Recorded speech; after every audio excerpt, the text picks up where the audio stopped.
सालिया मस्ती करना मेरे नाल मस्ती करता वा भैन चोदा मस्ती करता तेरी भैन दी तेरी दी श्री जा बच्चा किसे बिल्ली दे मस्ती करना मार देना तेरे फड़ के छड़ दंदी छड़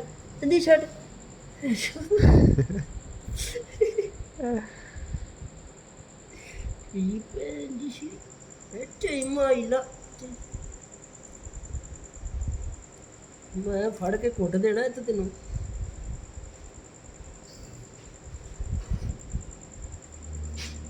कोई आ गया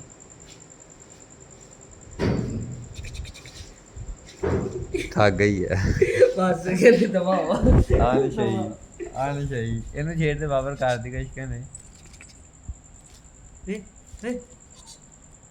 दफा वो कहने ਉਹ ਤੈਨੂੰ ਮੂੰਹ ਹੀ ਲਾਉਣ ਦੇ ਇਹਨੂੰ ਕੀ ਕਿਹਾ ਆ ਤਾਂ ਛੇੜਦੀ ਨਹੀਂ